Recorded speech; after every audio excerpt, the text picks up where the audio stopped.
तो हेलो दोस्तों, हर हर महादेव। कैसे हैं आप सभी लोग। तो आज मैं आप लोग के लिए फिर से एक और नई शिव जी की कहानी लेकर आ गई हूँ।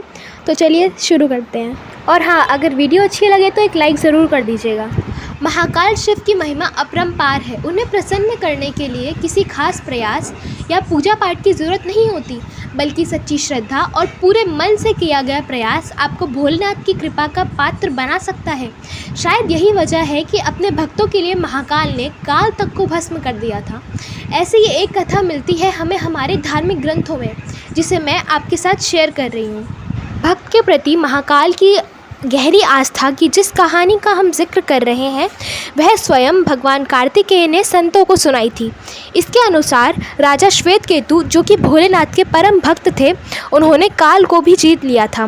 राजा श्वेतकेतु सदाचारी, सत्यवादी, धर्म के मार्ग पर चलने वाले शूरवीर और प्रजापालक थे। वह अत्यंत ही निष्ठा और प्रेम भाव से प्रजा का पालन और गहरी आस्था और श्रद्धा भाव से शिव भक्ति करते थे।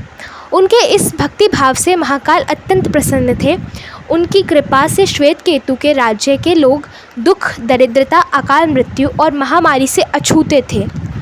एक दिन जब राजा श्वेतकेतु का जीवन काल समाप्त होने को था, तब वह भोलेनाथ की आराधना में लीन थे। तब चित्रगुप्त ने यमराज से कहा कि राजा श्वेतकेतु की आयु अब पूरी हो चुकी है, अब उनके प्राण हरने का समय है। तब यमराज ने अपने दूतों को आज्ञा दी कि वे जाएं और श्वेतकेतु के प्राण हर लाएं। यमदूत राजा श्वेतकेतु के पास पहुँचे तो वह शिव मंदिर में थे। दूत बाहर ही खड़े हो गए। श्वेतकेतु गहरे ध्यान में थे। बहुत देर हो गई, ना श्वेतकेतु का ध्यान टूटा और ना ही यह दूत हिले। दूत बिना अपना काम किए खड़े रहे। जब वे वापस नहीं पहुँचे तो यमराज ने विलंब होते देखा तो कालदंड संभाला और खुद ही चल पड़े।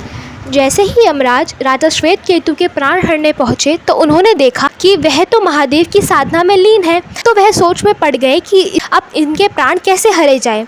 उन्होंने सोचा कि यह अभी पूरी तरह शिव की पूजा में डूबा हुआ है। इस स्थिति में शिव पूजा का उल्लंघन नहीं किया जा सकता। तब वह भी बाहर ही खड़े हो गए। ऐसे ही काल को इसकी सूचना मिली तो उन्होंने तलवार निकाली और शिव मंदिर में जा घुसे। काल ने देखा कि राजा श्वेतकेतु तो अभी भी भगवान शिव की भक्ति में लीन है। वह झपट कर आगे बढ़े और जैसे ही उसने राजा श्वेतकेतु का सिर काटने के लिए तलवार उठाई, काल वहीं राजा श्वेतकेतु के सामने जलकर भस्म हो गया। थोड़ी देर बाद जब राजा श्वेतकेतु का ध्यान टूटा, उन्होंने अपनी आंखें खोली तो राख में बदल चुके काल को देखा। उन्हें चिंता हुई कि यह कौन है और क्या है। श्वेतकेतु ने भगवान शिव से पूछा, हे भोलेनाथ, ये किसकी राख है? इसे किसने और क्यों जलाया? तब भोलेनाथ ने बताया कि यह काल था जो कि तुम्हारे प्राण हरने आया था। राजा श्वेतकेतु ने कहा कि हे महाकाल, यह तो आपकी ही आज्ञा से तीनों लोकों में विचरता है, लोक को नियंत्रण में रखता है। इसी के भय से तो लोग पुण्य का कार्य करते हैं। आप इन्हें अति शीघ्र जीवन दान दे दें।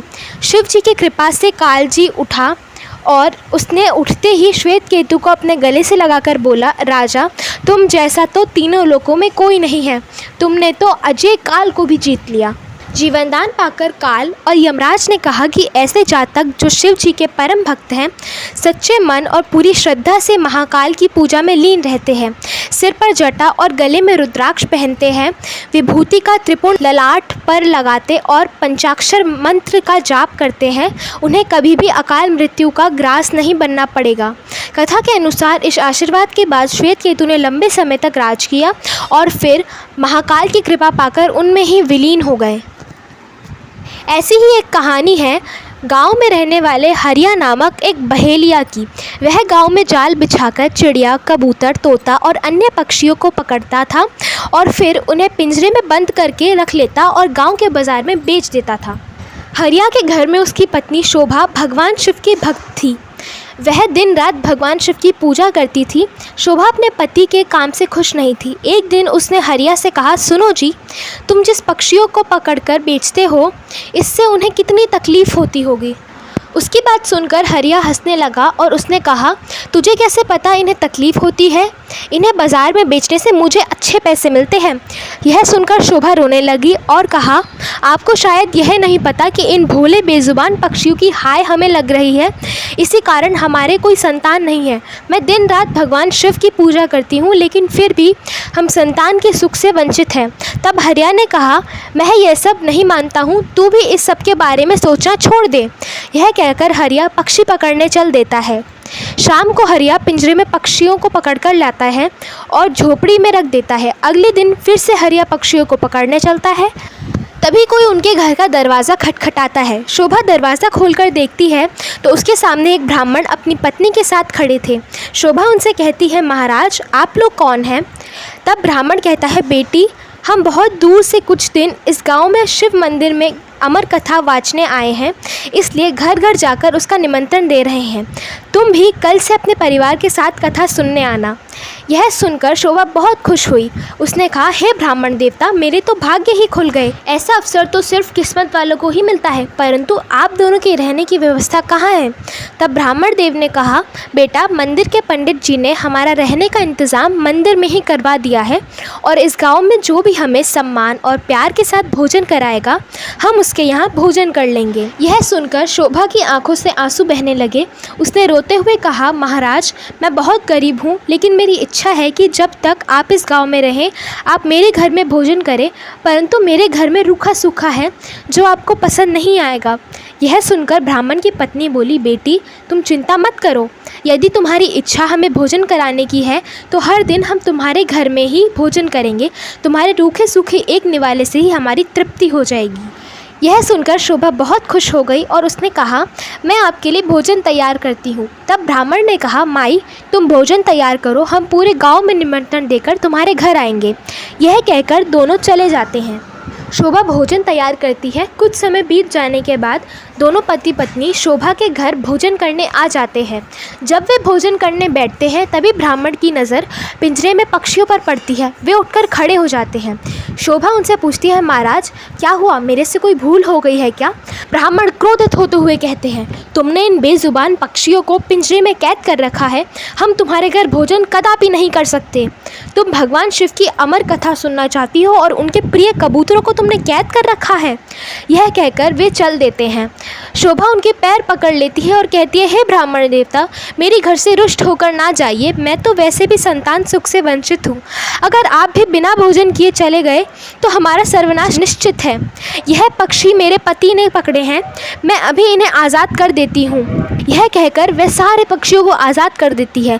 यह देखकर ब्राह्मण पत्नी सहित भोजन करते हैं और शोभा को सौभाग्यवती और पुत्रवती होने का आशीर्वाद देकर चले जाते हैं। शाम को जब हरिया आता है वह पिंजरा खाली देखकर शोभा से पूछता है। तब शोभा ने उसे सारी घटना बताई। हरिया गुस्से में कहता है, मैं इतनी मेहनत से पक्षी पकड़कर लाया था और तूने सब उड़ा दिए। आज के बाद किसी को भोजन पर मत बुलाना। तब शोभा कहती है, मैंने तो उन दोनों को 7 दिनों का न्योता दे दिया है, अब मैं पीछे नहीं हट सकती। उन्होंने मुझे सौभाग्यवती और पुत्रवती होने का आशीर्वाद दिया है। अमर कथा वाचने वाले सच्चे ब्राह्मण का आशीर्वाद कभी बेकार नहीं जाता। अगर उन्हें भोजन नहीं कराया तो उन्होंने गुस्से में श्राप दे दिया तो हमारा सर्वनाश हो जाएगा। आप केवल 7 दिन तक पक्षियों को मत पकड़ना, बाद में जो चाहे करना। हरिया को हार कर उसकी बात माननी ही पड़ी। वह बेमन से 7 दिन तक घर पर ही रहने लगा। हर दिन ब्राह्मण और उनकी पत्नी भोजन करने आते। उनके आने से पहले हरिया घर से चला जाता। हरिया को यह सब पसंद नहीं था। शाम के समय में शोभा कथा सुनने जाती। वह हरिया से भी चलने को कहती, लेकिन हरिया मना कर देता था। इसी तरह 6 दिन बीत गए। रात को शोभा ने हरिया से कहा, आपने मेरे कहने से 6 दिन पक्षियों को नहीं पकड़ा, बस आप मेरी यह बात भी मान लीजिए। हरिया ने कहा, क्या बात है, वैसे भी मैं केवल कल ही घर पर रहूँगा, परसों से मैं अपने काम पर जाऊंगा। तब शोभा ने कहा, कल अमर कथा समाप्त हो जाएगी, मैं चाहती हूँ आप कल मेरे साथ मंदिर में कथा सुनने चले और वहाँ से वापस आने के बाद ब्राह्मण और उनकी पत्नी को अंतिम बार भोजन करा उनसे आशीर्वाद लें। क्या पता उनके आशीर्वाद से हमें संतान का सुख मिल जाए। हरिया उसकी बात सुनकर अगले दिन कथा सुनने चल देता है। मंदिर में कथा सुनते सुनते हरिया की आंखों से आंसू बहने लगते हैं। शोभा के पूछने पर वह कहता है, भगवान शिव ने जिन कबूतरों को अमरता का आशीर्वाद दिया, मैंने जीवन भर उन्हें बेचकर अपना जीवन नरक बना लिया। कथा समाप्त होने पर वे दोनों घर आ गए। हरिया का मन निर्मल हो गया था। उसने शोभा से कहा, मैं आज से यह काम छोड़ दूंगा और मेहनत मजदूरी करूंगा। कुछ देर बाद ब्राह्मण और उनकी पत्नी भोजन करने आए। हरिया ने उनका स्वागत किया, उन्हें भोजन कराया। उसके बाद हरिया ने अपने मन की सारी बात उनके सामने रख दी। तभी ब्राह्मण और उनकी पत्नी भगवान शिव और माँ पार्वती के रूप में प्रकट हो जाते हैं। भगवान शिव कहते हैं, तुम्हारी पत्नी की भक्ति देखकर हम तुम्हें संतान सुख देना चाहते हैं, किंतु तुम्हारे पाप के कारण यह संभव नहीं था, इसलिए हमें तुम्हारा मन बदलने के लिए भेष बदल कर यहाँ आना पड़ा। यह सुनकर दोनों पति पत्नी रोने लगते हैं और उनके चरणों में गिर जाते हैं। भगवान शिव और माँ पार्वती उन्हें पुत्रवती होने का आशीर्वाद देकर अंतर्ध्यान हो जाते हैं। भगवान शिव और माता पार्वती के आशीर्वाद से उनके घर एक सुंदर कन्या का जन्म होता है। कन्या के आने के बाद उनके दिन बदल जाते हैं, वे काफ़ी धनवान हो जाते हैं। तो दोस्तों, आपको ये कहानियाँ कैसी लगती हैं हमें कमेंट बॉक्स में ज़रूर बताएं, और अच्छी लगे तो हमारी वीडियोज़ को लाइक करें, शेयर करें, और नए हो तो चैनल को सब्सक्राइब करें। धन्यवाद।